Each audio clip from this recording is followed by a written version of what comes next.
15 diantaranya ditetapkan sebagai tersangka karena kedapatan membawa senjata hingga peluru tajam saat aksi unjuk rasa berlangsung. Polisi bahkan menemukan 2 butir peluru kaliber 38 mm yang biasa digunakan senpi jenis revolver. Sementara itu, Subdit Jatanras masih memburu pelaku lain yang terlibat dalam penganiayaan perwira menengah itu. Kini AKBP Darmawan Karoskali masih dirawat di Rumah Sakit Polri Kramat Jati, Jakarta Timur karena terluka di bagian kepala. Terhadap kejadian hari ini, mungkin demikian pembukaan dari... Sudah diamankan oleh Subdit Jatanras sebanyak 1 orang. Kepada yang belum saat ini terhadap yang bersangkutan masih terus dikembangkan. Kita tidak main-main karena tadi sudah dijelaskan oleh Pak Kabid Humas.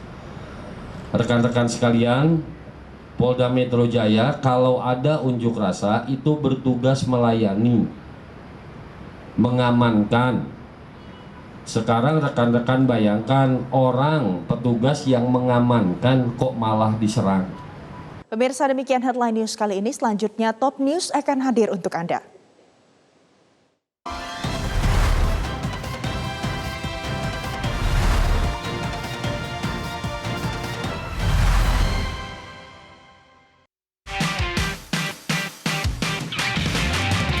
Olahraga menjadi salah satu penopang hidup sehat. Kejuaraan olahraga yang digelar di seluruh belahan dunia pun selalu sukses dalam daya pikat. Kompetisi yang ketat dan pertunjukan sportivitas yang hebat bisa Anda saksikan dalam Metro Sport, Senin sampai Kamis dan Sabtu, live jam 11 malam. Kita semua tahu dan merasakan, perekonomian Indonesia saat ini masih menghadapi berbagai tantangan. Pandemi pun membuat situasi kita semakin tidak mudah. Kita bertahan seberdaya apa yang kita bisa. Memanfaatkan peluang apa saja dan aset yang paling kecil pun jadi sangat bernilai buat kita. Ketahui arah dan kebijakan dalam membangkitkan ekonomi kita bersama saya dan narasumber paling kompeten hanya di Economic Challenges.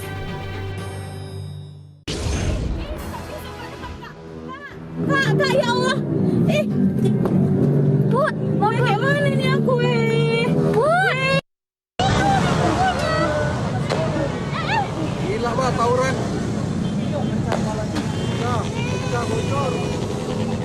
Bocor. Tidak yang kali berarti ya.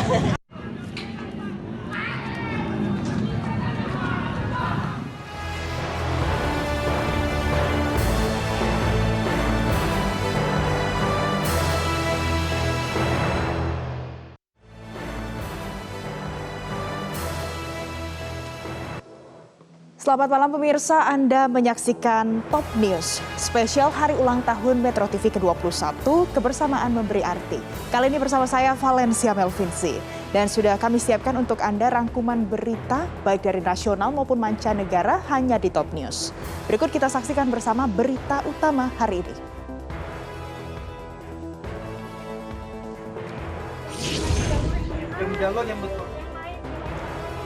Seorang tahanan Satreskrim Polrestabes Medan, Sumatera Utara ditemukan tewas dengan kondisi tubuh yang mengalami luka lebam.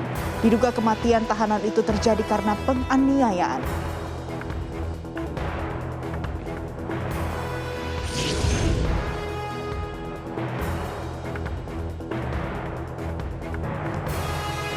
Anggiat Pasaribu alias Rindu meminta maaf dan mengaku bersalah kepada anggota DPR Arteria Dahlan dan ibunya dan sudah mencabut laporan di kepolisian.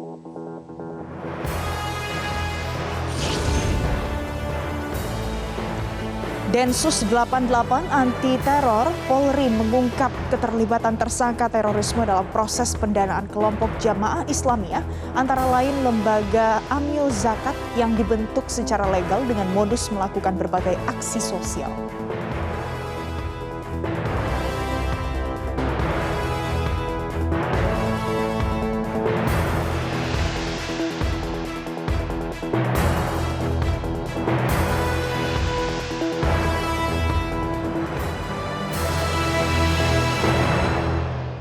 Pemirsa, diduga akibat hubungan arus pendek listrik, sebuah mobil jenis minibus terbakar di Tol Wiyoto Wiono kilometer 21 Jakarta Utara pada Kamis malam. Akibat peristiwa kebakaran tersebut, kemacetan baik di dalam tol dan di jalan bawah tol tidak terhindarkan.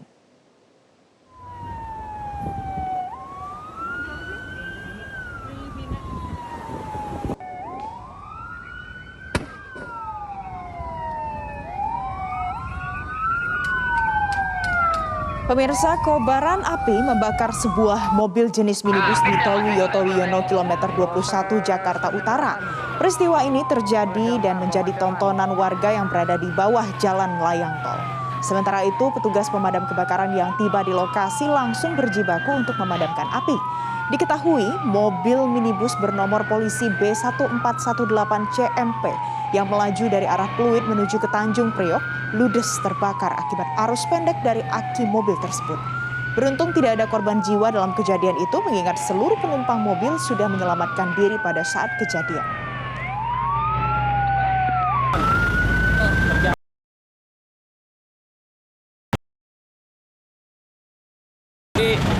Korsleting, jadi langsung keluar asap, langsung keluar api. Itu yang kebakar apa, Bang? Itu pertama depan dulu keluar asap, jadi yang supir segala naiknya penumpangnya pada turun. Itu dari arah mana mau kemana, Bang? Itu dari arah Pasar Ikan mau ke arah ke Tanjung Priok. Nah, ini terjadi kebakaran satu unit mobil Grand Livina dengan nomor B1418 CNP atas nama Bapak Fahru Roji. Informasi selanjutnya dari Sumatera Utara, pemirsa, seorang tahanan Satreskrim Polrestabes Medan ditemukan tewas dengan kondisi tubuh yang mengalami luka lebam. Diduga kematian tahanan itu terjadi karena penganiayaan. Kematian seorang tahanan berinisial HS di Satreskrim Polrestabes Medan dinilai janggal oleh pihak keluarga. Pasalnya, pada jasad HS ditemukan sejumlah luka lebam. Menurut pihak keluarga, aparat kepolisian yang mengantarkan jasad korban menjelaskan HS meninggal di Rumah Sakit Bayangkara Medan. Namun, pihak keluarga tidak terima kematian HS karena saat membesuk 2 hari sebelumnya, korban dalam kondisi segar bugar. Atas kondisi tersebut, pihak keluarga korban kemudian meminta agar jenazah HS diautopsi. Sebab ada kecurigaan HS menjadi korban penganiayaan Kepala Kamar Sel Tahanan Polrestabes Medan. Dugaan ini muncul karena korban mengaku sempat beberapa kali minta dikirimi uang untuk uang keamanan dan kebersamaan yang diminta oleh Kepala Kamar Tahanan. Apalagi adik korban Hermansyah mengaku sempat berbicara melalui telepon dan video call dengan seorang yang mengaku sebagai kepala tahanan yang meminta pihak keluarga memberikan uang mulai dari Rp100.000 hingga jutaan rupiah. Sementara itu, Kasat Reskrim Polrestabes Medan Kompol M. Firdaus mengatakan sebelum meninggal, HS dilaporkan mengalami demam tinggi dan kejang-kejang sejak Senin 21 November 2021. HS kemudian dilarikan ke rumah sakit dan meninggal. Yang saya tahu tidak pernah ada sakit. Saya sempat jumpa, saya membeli makan, saya belikan nasi kotak, sempat ngobrol di depan penyelidik, keadaan sehat. Riwayat penyakit juga nggak ada? Tidak ada sama sekali. Lalu abang tahu dia meninggal? 3 hari, mulailah bunyi. Abang saya ini telepon. Yang saya pertanyakan juga, kenapa dia bisa dapat klip HP di dalam sel ini? Dengan cara video call langsung. Dia memohon sama saya, tolong man serahkan uang 5 juta. Untuk apa, Bang? Untuk abang keamanan. Saya sempat marah sama abang saya. Daripada saya ngasihkan untuk ke dalam, Bang, lebih bagus saya urus untuk kau keluar. Itulah yang kami perjuangkan. Melakukan penyelidikan lebih lanjut, apakah lebam-lebam itu diakibatkan kekerasan atau tidak. Indikasi kita, Bang, sejauh ini, Bang? Kami masih menunggu hasil otopsi karena masih menunggu hasil patologi anatomi di rumah sakit USU.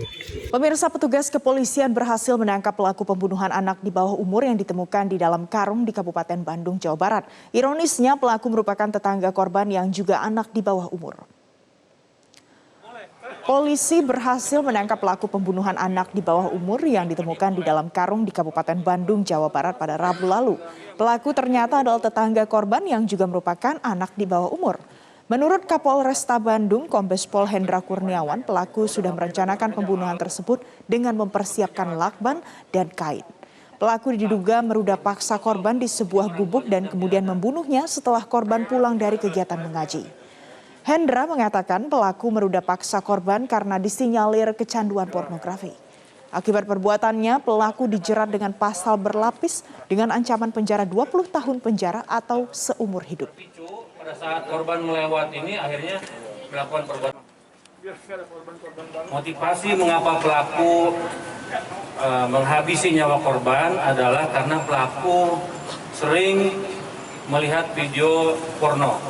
Dalam handphone pelaku kita menemukan banyak sekali koleksi video-video tersebut sehingga memicu pelaku untuk melakukan tindakan tersebut. Adapun motif mengapa menghabisi korban karena tidak ingin terungkap siapa yang melakukan kegiatan perbuatan cabul tersebut.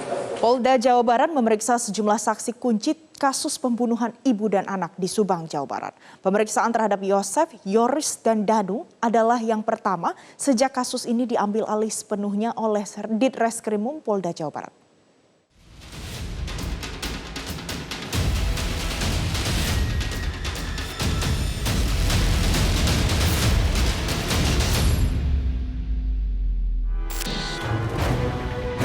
Polisi terus mendalami kasus pembunuhan ibu dan anak di Jalan Cagak, Subang, Jawa Barat. Pada Kamis 25 November 2021, sedikitnya ada 12 saksi yang diperiksa di tempat berbeda di Polda Jawa Barat dan juga di Polresta Subang. Di Polda Jawa Barat, penyidik memeriksa sedikitnya 4 saksi, diantaranya adalah Danu dan juga Yoris. Danu merupakan keponakan, sedangkan Yoris adalah anak tertua korban, Tuti Suhartini. Selain Yoris dan juga Danu, tim penyidik juga memeriksa Yosef yang merupakan suami almarhumah Tuti. Selama proses penyidikan sendiri, Yosef telah menjalani pemeriksaan sebanyak 15 kali di Polres Subang dan juga 1 kali di Polda Jabar. Panggilan lagi ini pertama kali di Polda. Ini pertama kali dipanggil kita. Mudah-mudahan ini segera selesai ya. Kalau dihitung dengan Subang mah ini yang ke-16 kali ini BAP-nya. Mudah-mudahan ini tidak lama lah ya. Rencananya akan juga soal apanya? Belum tahu nih, kita belum tahu apa-apa, nanti tunggu aja setelah BAP ya, nanti saya kabarin isi BAP-nya. Kalau Pak Yosef sendiri siap untuk diberikan? Pak Yosef siap nggak? Siap, memang siap. Ya. Berarti intinya siap kooperatif ya Bang? Siap, sangat ya. siap. Ya, mau di mana-mana juga di BAP-nya, yang penting kita siap hadir. Sementara itu di Polresta Subang, polisi memeriksa 8 saksi, namun belum diketahui siapa saja yang dipanggil.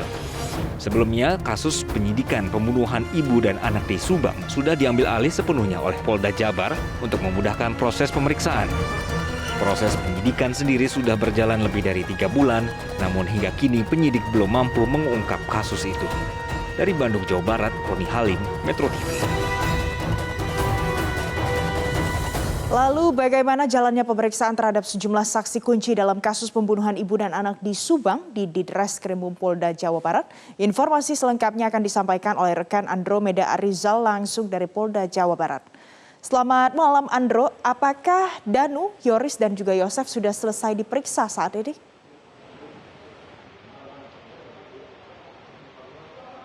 Ya, selamat malam Valen dan juga pemirsa. Kalau bisa kita lihat di hari ini, memang pemeriksaan sendiri ini merupakan pemeriksaan kesekian kalinya. Di